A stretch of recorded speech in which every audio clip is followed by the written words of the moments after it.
Diceritakan seorang pria bernama Sean Porter yang merupakan seorang konselor sekaligus mantan pemain football yang ditugaskan di Camp Kilpatrick, salah satu pusat penahanan remaja yang di dalamnya berisi anak-anak berandalan yang telah melakukan tindakan kriminal. Sejak saat itu dia berusaha menolong para remaja di sana dan itu sekaligus mengubah perjalanan hidup mereka melalui kerja keras, komitmen, dan kepemimpinan. Suatu hari salah satu tahanan yang bernama Roger yang merupakan anggota geng 88 bukan salep mengawali perkelahian dengan Calvin Owen, anggota geng 95. Perkelahian tersebut disebabkan karena adanya perselisihan antar geng. Akibat perbuatannya itu Roger lalu dibawa ke ruang tahanan isolasi. Kemudian datanglah Sean Porter yang memarahi Roger atas tindakannya itu. Porter akhirnya menasihati Roger dan menyuruhnya untuk merenungkan perbuatannya, sebab dia bisa saja tewas karena perselisihan antar geng yang tak kunjung selesai. Porter menasihati Roger bahwa hanya dirinya sendirilah yang dapat menyelamatkannya. You're a good kid, Roger. Don't do that if you don't find an alternative. If you want any kind of help, if you want to talk, think about it. Akhirnya singkat cerita tibalah saatnya Roger dibebaskan dari pusat tahanan. Terlihat dia sedang berjalan dengan dua temannya sekaligus sepupunya yang bernama Willie Weather dan kekasihnya yang bernama Daniel. Dari balik arah terlihat dua temannya yang dipanggil Siko dan Lildov yang datang bersepeda menghampiri ketiga orang itu. Salah satu dari mereka bernama Siko mengatakan bahwa geng 95 telah mencuri sepeda milik adiknya dan dia berniat untuk membalas perbuatan geng 95. Roger yang baru saja keluar dari penjara merasa enggan dengan ajakan mereka, namun karena tak enak akhirnya dia pun menyetujuinya. Saat akan menyerang tiba-tiba datang kawanan dari geng 95 yang berhasil menembak Lildov. Kurangnya persiapan membuat mereka harus lari terbirit-birit dan terus dikejar oleh mobil yang dikendarai kawanan geng 95. Dalam kejadian itulah akhirnya Roger tewas menggenaskan. Kematian Roger membuat semua orang sedih termasuk ibunya yang datang ke TKP tersebut. Pertumpahan darah antara geng 88 dan geng 95 sering terjadi dan kerap kali mengakibatkan anggota gengnya meninggal dunia, termasuk seperti yang dialami oleh Roger. Kemudian Free yang merupakan bos geng 88 datang menghampiri Willie untuk mengajaknya membalas dendam. Mereka menargetkan Click dan saudaranya Anthony yang bekerja di sebuah supermarket di kota itu. Sementara itu di Camp Kilpatrick, Malcolm salah satu penjaga di sana memberitahu Porter bahwa Roger telah terbunuh. Mendengar hal itu dia pun turut bersedih. Namun tiba-tiba seorang tahanan yang bernama Junior menyerang tahanan lainnya. Hal ini membuat Porter marah dan menahannya di ruang isolasi. Porter merasa frustasi dengan keadaan di sana karena dia belum juga mampu membantu anak-anak untuk bebas dari sisi kehidupan gelap mereka. Malam itu Willie yang dipenuhi emosi tengah bersiap untuk membalas dendam. Dia mendatangi sebuah supermarket tempat Anthony bekerja. Akan tetapi saat dia bertemu dengan Anthony, Willie terlihat ragu dan tak siap menembakkan peluru ke Anthony. Lalu peluru itu mengenai sasaran yang lain dan menembak kaca supermarket. Willie yang panik akhirnya lari dari tempat itu. Saat tiba di rumah, Willie melihat ibunya yang babak belur di wajahnya akibat dihajar oleh kekasih ibunya yang hanya datang ke rumah saat membutuhkan uang saja. Emosi Willie pun meluap, begitupun kekasih ibunya. Perkelahian sengit antar keduanya tak dapat terelakkan. Hingga akhirnya Willie menodongkan pistol ke arah lelaki itu dengan disaksikan adik dan ibunya. Tanpa berpikir panjang, Willie langsung menembakkan pistolnya dan pria itu pun tewas seketika. Atas perbuatannya Willie akhirnya ditahan di pusat tahanan Camp Patrick.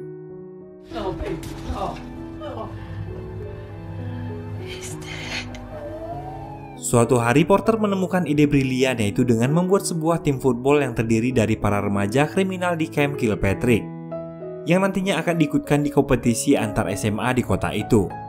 Porter kemudian bersama dengan Malcolm mulai meyakinkan atasannya yang bernama Paul dan Ted dengan alasan bahwa idenya itu bisa membuat para remaja di sana memiliki harapan dan membantu mereka membentuk karakter yang lebih baik. Dia juga berharap idenya itu akan berdampak baik ketika mereka akan dibebaskan. Awalnya mereka menolak, namun dengan segala pertimbangan akhirnya Paul dan Ted menyetujui usulan mereka.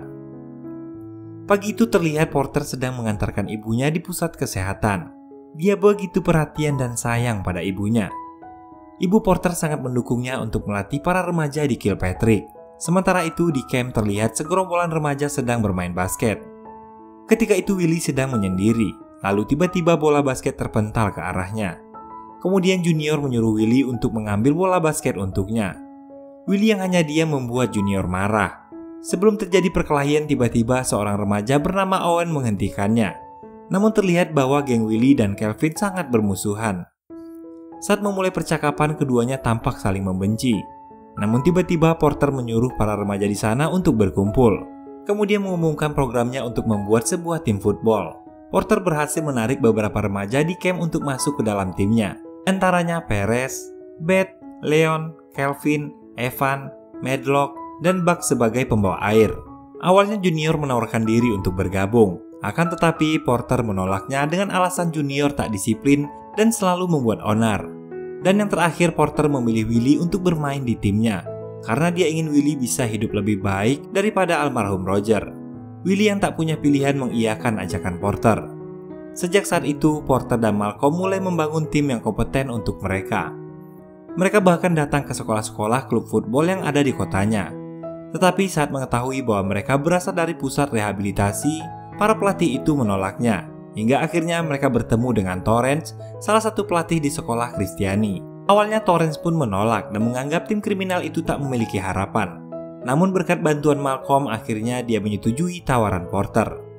Bahkan Porter mendapatkan jadwal pertandingan lengkap satu musim pada Sabtu sore di Liga Camino.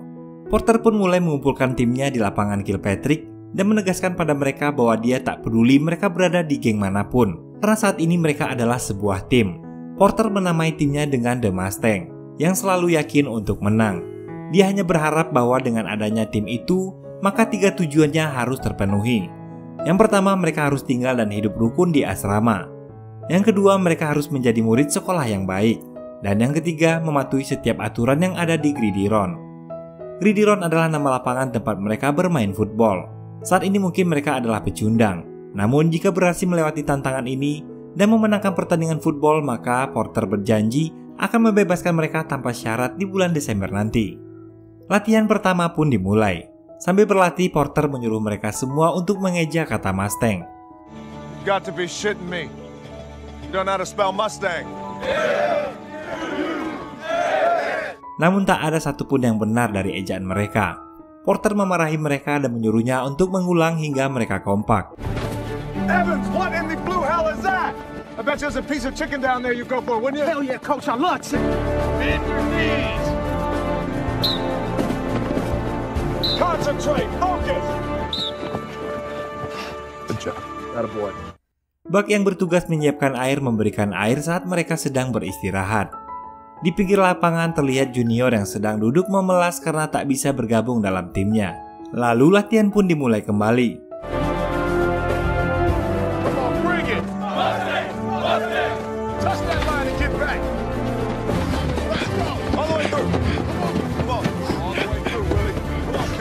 Suatu ketika Evan yang memiliki kelebihan berat badan mengeluh karena menurutnya latihan ini terlalu berat. Dia ngambek pada Porter dan meninggalkan lapangan football. Porter begitu bangga melihat timnya yang berusaha keras untuk berlatih dan dengan kemajuan pesat mereka. Dalam waktu kurang dari 1 bulan mereka akan melawan tim Panther yang hanya kalah sebanyak 5 kali dalam 3 tahun. Suatu malam saat Porter sedang briefing dengan timnya, tiba-tiba terlihat Junior sedang membanting benda di sebuah lapangan. Kemudian Porter datang menghampirinya. Ternyata Junior sedang meluapkan emosinya. Dia marah pada dirinya sendiri karena masih menjadi pecundang dan melewatkan ulang tahun kedua anaknya. Junior muak menjadi pecundang dan dia ingin melakukan sesuatu dalam hidupnya. Dia ingin bergabung dalam tim football agar anaknya merasa bangga. Tanpa berpikir panjang, kemudian Porter pun mengizinkannya untuk bergabung. Why should I trust you? I'm tired of being a loser, man. I just want to make my son proud. Keesokan harinya saat berlatih, Junior membuat keributan dengan tak mengikuti instruksi yang diberikan.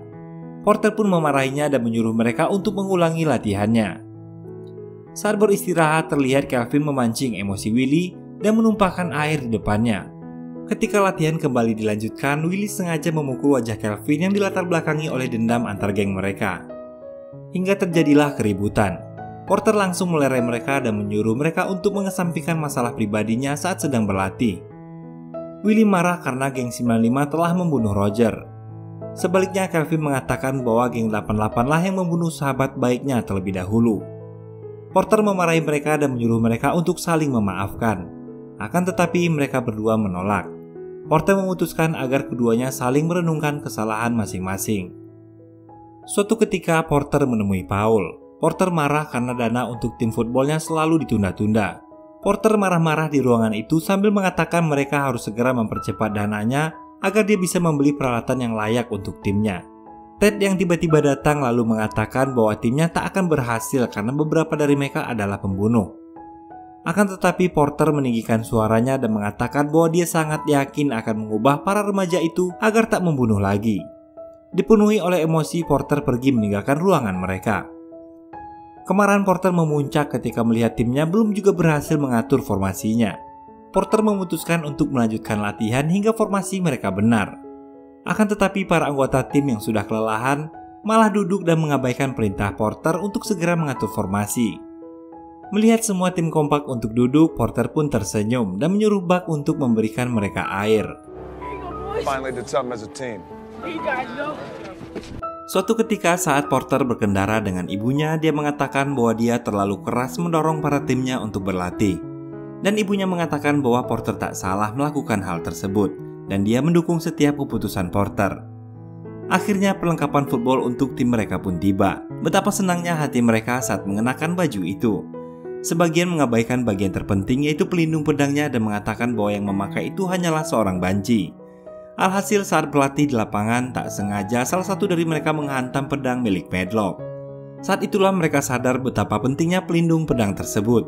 Mereka kemudian kembali ke camp dan memakai perlengkapan football dengan benar. Sembari menunggu timnya, Porter mengajak Leon berbicara. Leon dulunya adalah seorang pengedar ganja. Dan dalam pikiran Porter, berarti dia cukup paham dengan matematika dan ketepatan dalam berhitung. Leon bertugas sebagai pelempar bola dan seharusnya Medlock melindunginya. Namun karena Medlock tak bisa mempelajari pedoman bermain, itu berarti dia akan gagal melindungi Leon. Sehingga Porter menyuruh Leon untuk mengajari Medlock mempelajari buku pedoman bermain football. Jadwal untuk berkunjung telah tiba. Istri dan anak junior datang menemuinya. Daniel pun datang menemui Willy, namun karena emosi Willy yang tak stabil membuat Daniel muak dan pergi meninggalkannya. Di sisi lain terlihat ibu Beth yang marah-marah dan meninggalkan Beth, membuatnya sedih dan menyendiri. Porter lalu mendatangi Beth yang bersedih karena ibunya tak peduli, kemudian menghiburnya.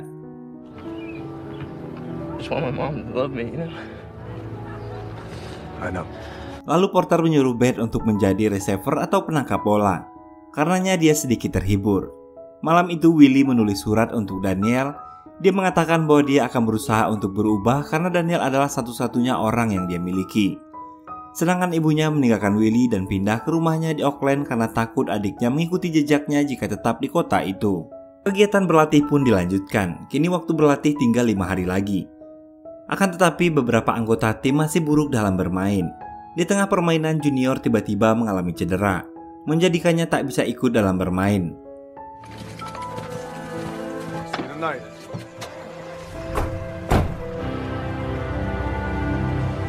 Keesokan harinya mereka berlatih tanpa junior, dan tiba-tiba terlihat remaja yang membuat keributan, salah satunya adalah teman Medlock. Saat hendak menyusul, Porter menghentikannya dan menyuruhnya untuk tenang. Kemudian junior datang menghampiri mereka. Dia mengatakan walau dia tak ikut bermain, mereka tetap harus berhasil memenangkan pertandingan. Hari pertandingan pun dimulai. Evan terlihat sedih karena fisiknya tak memenuhi persyaratan untuk bergabung dalam tim. Evans, you don't have to be an athlete to be a Mustang. Look at me. Still want to be a Mustang? Of course I do. But I can't fulfill the physical requirements, We coach. could use an equipment manager. Hell yeah, I'm interested. Seketika itu Evan tersenyum bahagia. Sementara itu perselisihan antara Owen dan Willy masih belum terselesaikan. Sebelum pertandingan dimulai, Porter membriefing mereka dan memberikan semangat bagi tim Mustang. I know you're nervous. Now is the time to prove to yourselves or somebody. And you're able to do something special. Are you ready to go out there and take what's yours? Leader! Di pertandingan pertama melawan Barrington, awalnya tim Mustang terlihat menguasai pertandingan.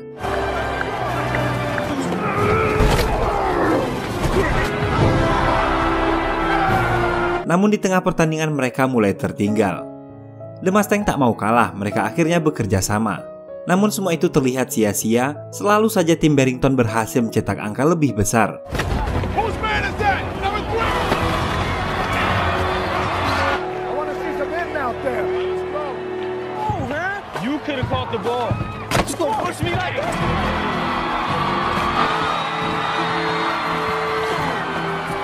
Akhirnya tim Mustang pun kalah. Namun Porter tak menyalahkan mereka dan menganggap mereka hebat karena hanya selama 3 minggu mereka berani melawan tim Barrington yang telah berlatih selama 3 tahun. Porter mengatakan bahwa dia yakin mereka akan berhasil di pertandingan selanjutnya. Porter lalu mengunjungi ibunya yang dirawat di rumah sakit. Porter merasa kecewa karena gagal mempertahankan keyakinan tim Mustang. Namun ibunya menghiburnya dan mengatakan bahwa dia dan timnya akan berhasil memenangkan pertandingan. Saat kembali ke Camp Kilpatrick, para remaja di sana menyambut tim Mustang dengan ejekan karena mereka kalah. Hal ini membuat mereka down. Ted dan Paul memanggil Porter ke ruangannya. Mereka mulai ragu dengan ambisi Porter untuk mengikutkan mereka ke pertandingan selanjutnya. Porter pun ikut kecewa pada dirinya sendiri. Namun siapa sangka keesokan harinya tim Mustang masih berlatih, bahkan tanpa instruksi dari Porter. Dan hal itu membalikan kepercayaan dirinya. Pertandingan selanjutnya melawan tim Bulldog pun dimulai. Akan tetapi sebanyak apapun mereka berusaha, hasilnya tetap sama. Mereka tetap kalah.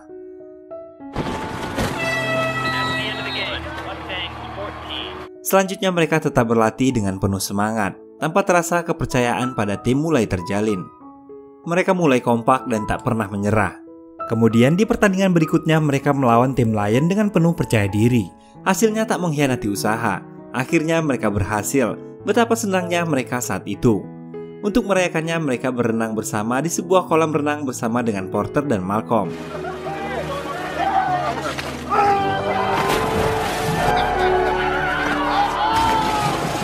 Suatu hari ibu Porter sedang dalam keadaan kritis. Hal itu membuatnya izin untuk tak berlatih. Saat melihat timnya tak berlatih membuat Porter mendatangi markas mereka. Ternyata tim Mustang menyiapkan rangkaian bunga untuk ibu Porter. Porter pun terharu menerimanya. Ibu Porter begitu kritis. Porter menemaninya dengan penuh kesedihan. Dari sisinya, Porter selalu bangga pada ibunya. Dia selalu membuat Porter kembali berdiri tegak saat dia mulai kehilangan percaya diri. Sehingga Porter begitu terpukul ketika ibunya meninggalkannya untuk selamanya. Singkat cerita, pertandingan selanjutnya selalu membuahkan hasil yang baik. Porter begitu bangga pada timnya yang berhasil memberikan hasil yang terbaik. Suatu ketika Porter merasa kasihan pada para remaja di Camp Kilpatrick yang tak pernah merasakan kasih sayang seorang ibu dengan layak. Beth yang terus berusaha membuat ibunya mencintainya menulis surat dan mengatakan bahwa dia akan keluar dari camp itu dan membuat ibunya bangga padanya. Medlock juga menulis surat untuk keluarganya. Dia merasa bahagia menjadi pelindung yang menyerang quarterback lawannya, dan dia merasa puas dengan hal itu. Leon yang menjadi pelempar bola pun menulis surat bahwa dia senang menjadi pelempar bola, meningkatkan semangatnya melebihi saat dia berjualan ganja. Willie pun menulis surat untuk Daniel bahwa dia berhasil merubah dan menyukai football daripada bertarung. Keesokan harinya Porter mengantar surat Willie pada Daniel, tetapi ayahnya tak menyambutnya dengan senang dan mengatakan bahwa Daniel tak seharusnya terlibat dengan Willie. Free tiba-tiba datang ke camp untuk menemui Willie, tetapi dia tak dipersilahkan untuk masuk. Saat akan kembali, Free melihat Owen yang tengah melakukan kerja bakti. Saat pertandingan berikutnya dimulai, The Mustang mulai memiliki pendukung. Hal itu membuat mereka semakin bersemangat. Saat itu Free dan teman gengnya datang melihat Willie bertanding. Dan saat itu mereka memenangkan pertandingan dengan 1 touchdown usai Kelvin membuat blok besar untuk Willie. Menjelang akhir musim, The Mustang masuk ke babak playoff. Mereka mendapati banyak publisitas dan bahkan lebih banyak penggemar saat ini. Free turun ke lapangan untuk menghampiri Willie, namun dia berhenti saat menyadari Kelvin dari geng 95 ada di hadapannya. Mereka bertengkar. Free menembak Kelvin di bahu. Kemudian dia bersiap untuk menembak kepala Kelvin. Namun Willie berlari menuju ke arah mereka. Free menjatuhkan tembakannya ke tanah dan dia menyelamatkan Kelvin. Porter berlari menuju arah mereka dengan sangat panik. Free terkejut ketika melihat Willie malah membantu Kelvin, bukan membela dirinya. Kemudian ketika polisi datang, Free pun kabur. Dia menembaki petugas dan menanggapi hal itu para petugas membalas tembakannya yang mengakibatkan Free pun harus terbunuh. Willie sangat bersedih karena kejadian itu. Kelvin akhirnya dibawa ke rumah sakit.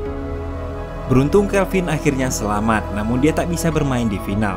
Akibat kejadian tersebut, mereka terancam mundur dari pertandingan karena dianggap dapat membahayakan orang lain. Di sisi lain, Willy dianggap sebagai pengkhianat oleh gengnya karena salahnya ketua mereka yang bernama Free harus tewas terbunuh. Pertengkaran pun terjadi antara mereka, menyebabkan Willy dikirim ke ruang isolasi. Porter datang menghampirinya. Willy yang memilih Kelvin mati membuat Porter menasihatinya. Walaupun dia kembali ke gengnya, mereka akan menyalahkan Willy atas kematian Free. Mereka bisa saja membunuhnya karena berpikir Willy telah berkhianat. Willy yang begitu frustasi membuatnya bimbang dengan semua yang terjadi padanya. Porter menghiburnya dengan mengatakan bahwa ayahnya juga adalah seorang pecundang. Dia menghibur Willy dan memberikan semangat untuknya agar dapat melanjutkan hidupnya dengan memaafkan mereka yang telah menyakitinya. Willy mulai tenang. Dia menanyakan berapa lama Porter bisa memaafkan ayahnya. Seketika itu Porter pun berlinang air mata dan Porter menjawab bahwa dia sampai sekarang belum memaafkan ayahnya. Tim hampir dipaksa kehilangan kesempatan bermain pada babak playoff sebab kekhawatiran mengenai kekerasan geng. Namun Porter berhasil mencegahnya. Dia mengatur beberapa orang relawan di Departemen Kepolisian untuk berpatroli di permainan. Dalam pertandingan playoff, pertandingan ulang melawan tim Barrington, tim Mustang masuk ke babak pertama dengan skor 14-0.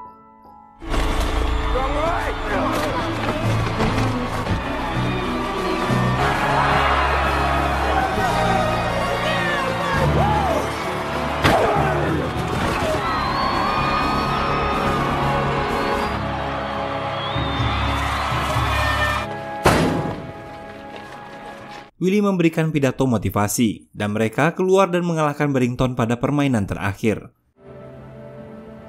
We show people something. We changed. We're not losers no more. You know what I'm saying?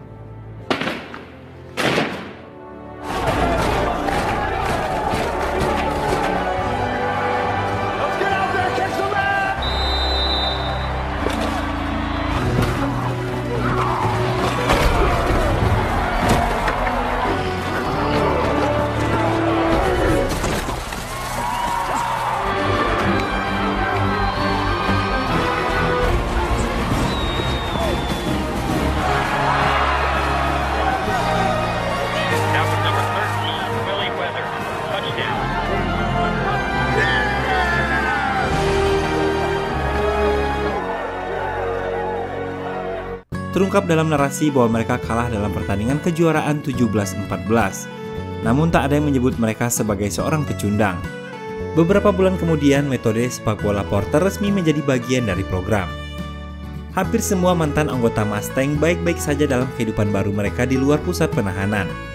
Willy Weather bermain sepak bola di sekolah asrama ternama, sementara Kelvin Owen bermain sepak bola untuk Washington High. Kenny Beth bersekolah di Redondo Beach dan tinggal bersama ibunya, sementara itu Junior Palaita mendapat pekerjaan di sebuah perusahaan mebel. Leon Hayes bermain sepak bola untuk Dorsey High. Dan Miguel Perez serta Donald Medlock kembali ke geng lama mereka dan sekarang berada di penjara otoritas pemuda California. Dan film pun selesai.